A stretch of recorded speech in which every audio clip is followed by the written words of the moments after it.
Welcome back to iWrench and We Learn. Today we're going to take care of an O2 sensor on the Celica.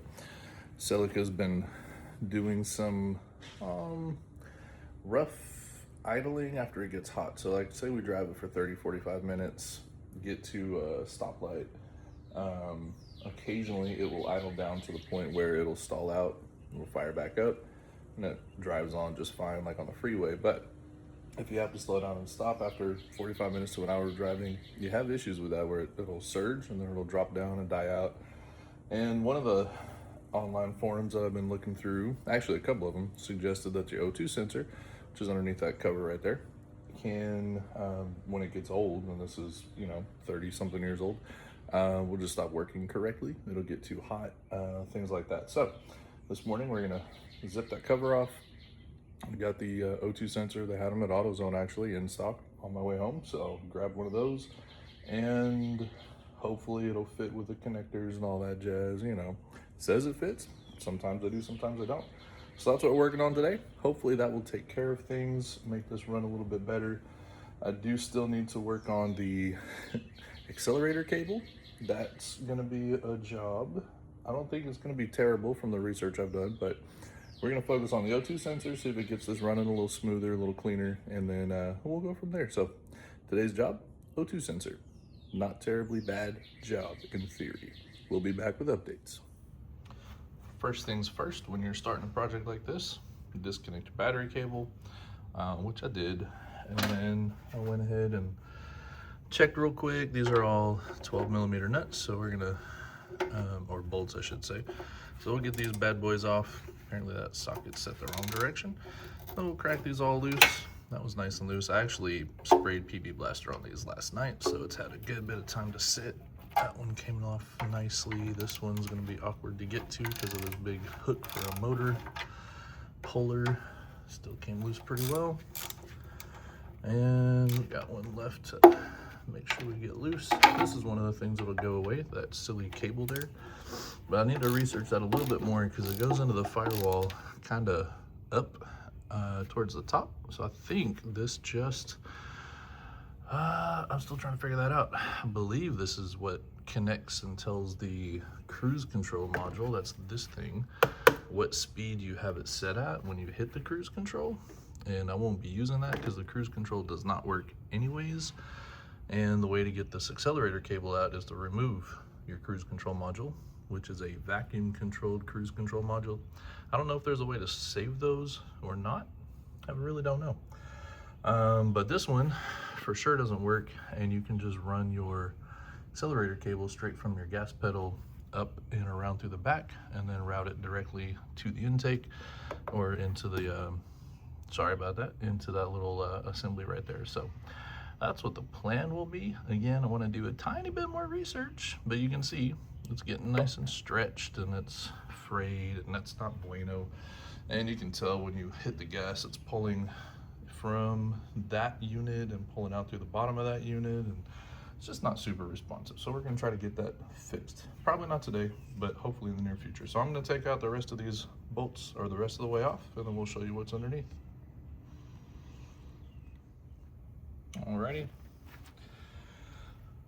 got those taken off.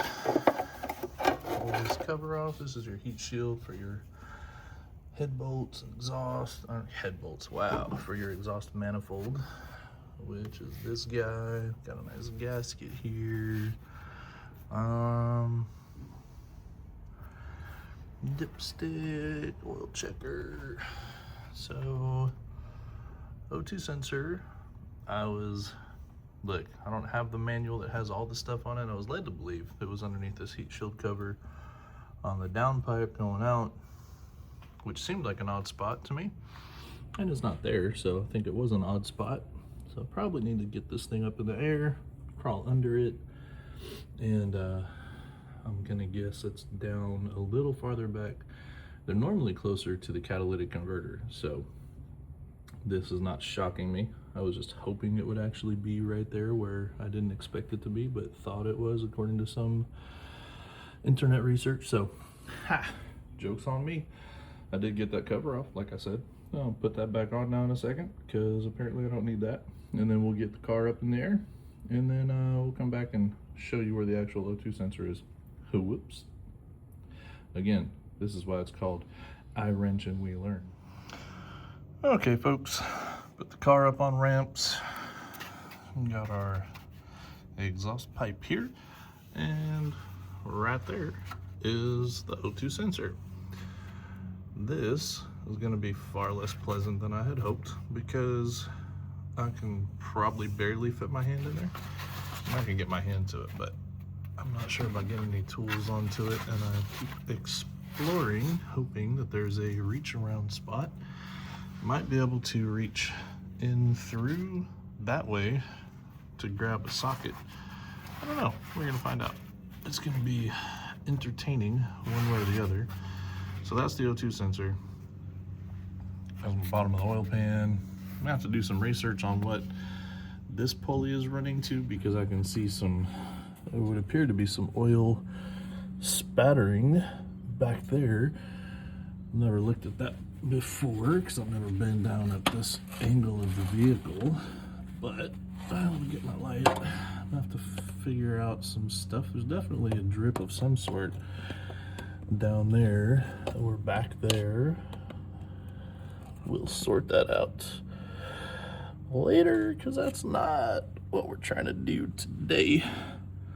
But, you know, if I can get myself a proper Toyota repair manual, I could probably figure that out a little faster. I'm still working on a Haynes manual, and it has a lot of useful stuff, but not all the useful stuff. So, anywho, back to the problem at hand.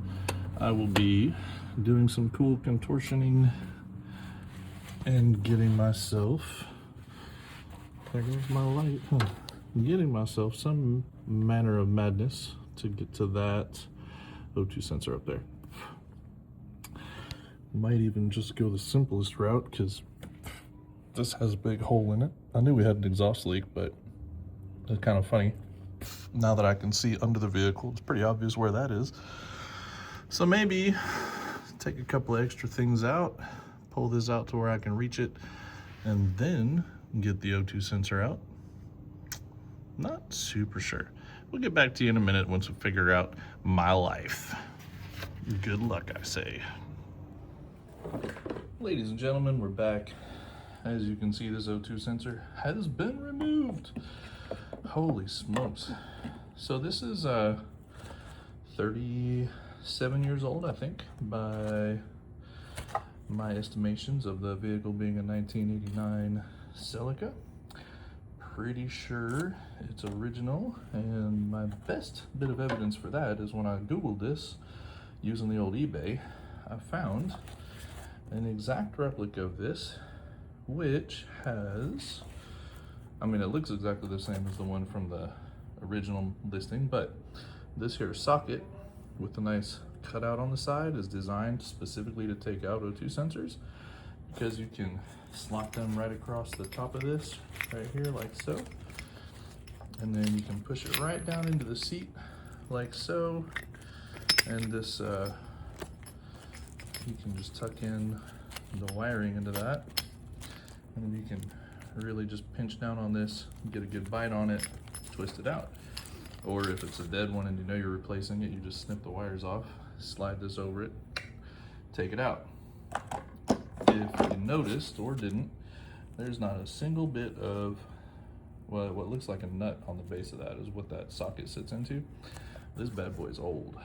So I'm hoping and praying that the new one will fit in, have the same plug. This plug, by the way, had this crazy, you gotta pinch these two little pieces right here thing to get it to come loose from the other plug inside the car. So I did that. I mean, I can still put it back in, but I really want the new one to fit and work, and we'll find out in a second. So fingers are crossed, fingers, toes, everything else, and we'll find out in a minute. I'll let you know.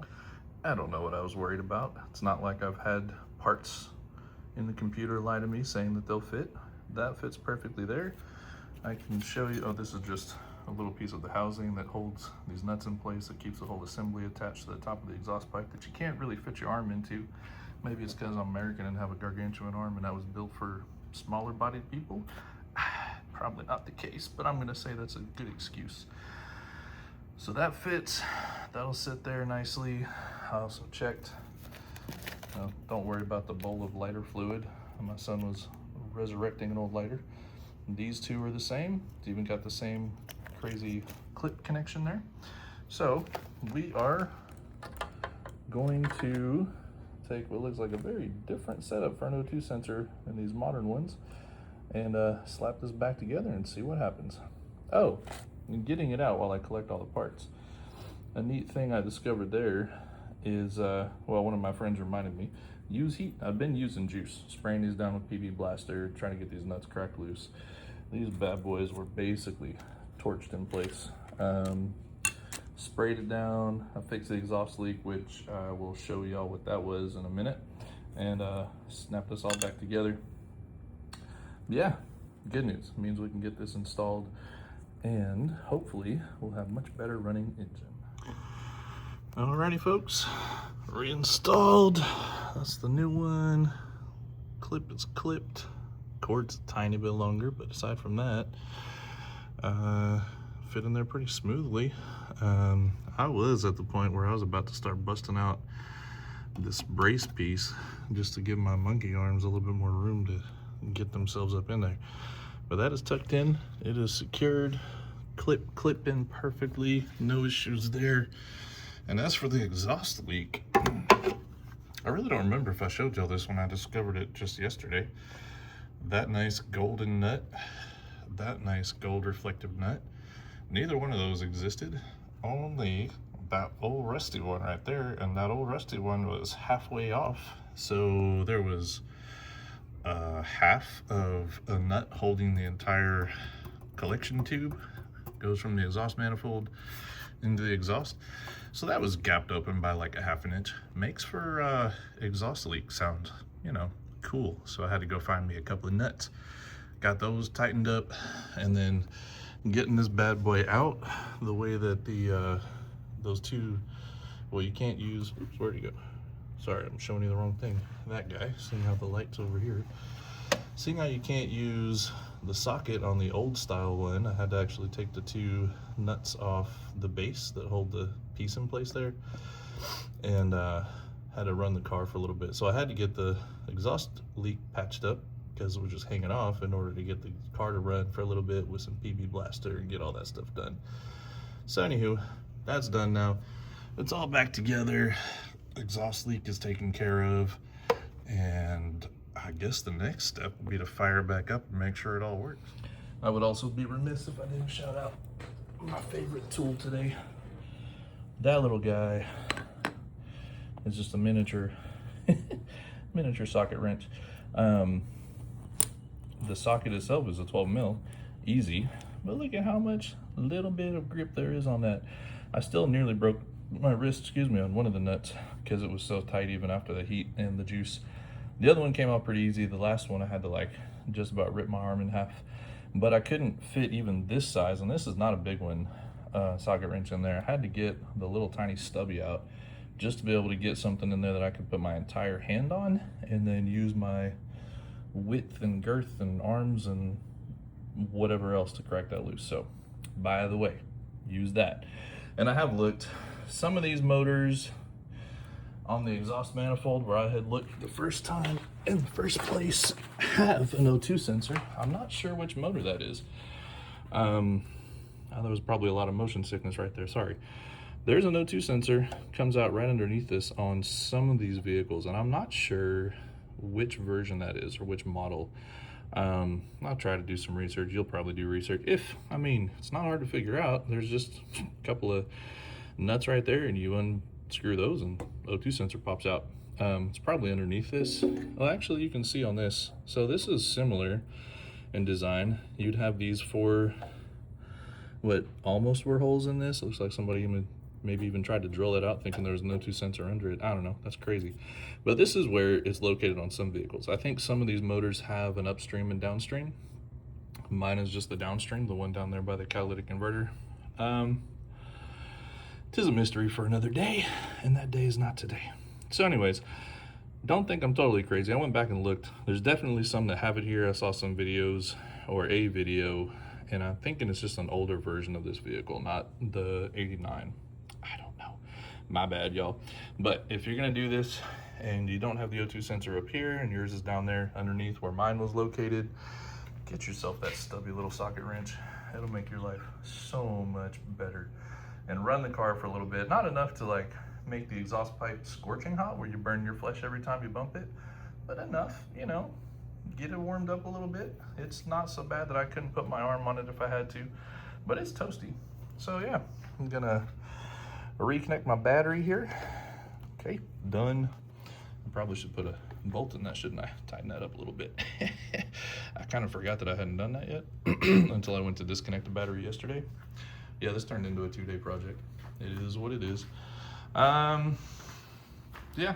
I'll fire it up. You won't be able to tell the difference just from listening in the video. But, I mean, unless it doesn't work. If it doesn't work, that'll be embarrassing.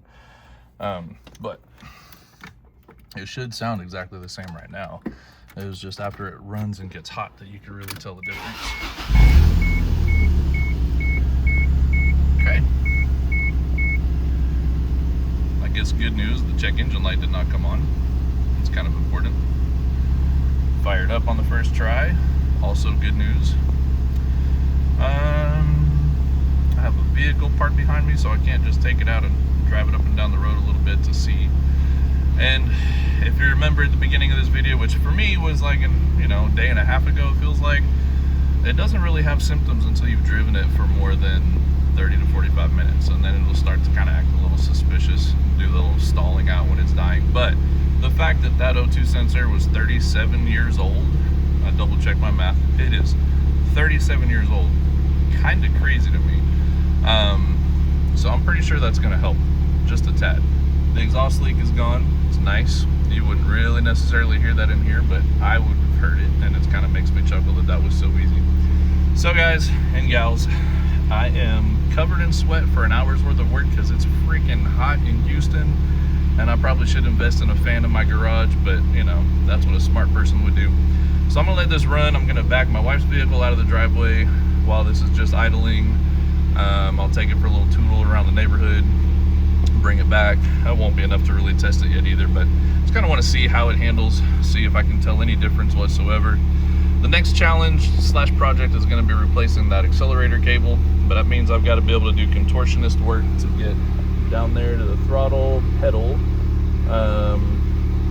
That's super uncomfortable work. I'm not going to do that just yet, but that will be the next project that you will see, hopefully, as far as it's related to the Celica on this channel. So again, let me move vehicles around, give this a little test drive, and that's going to be it for this episode.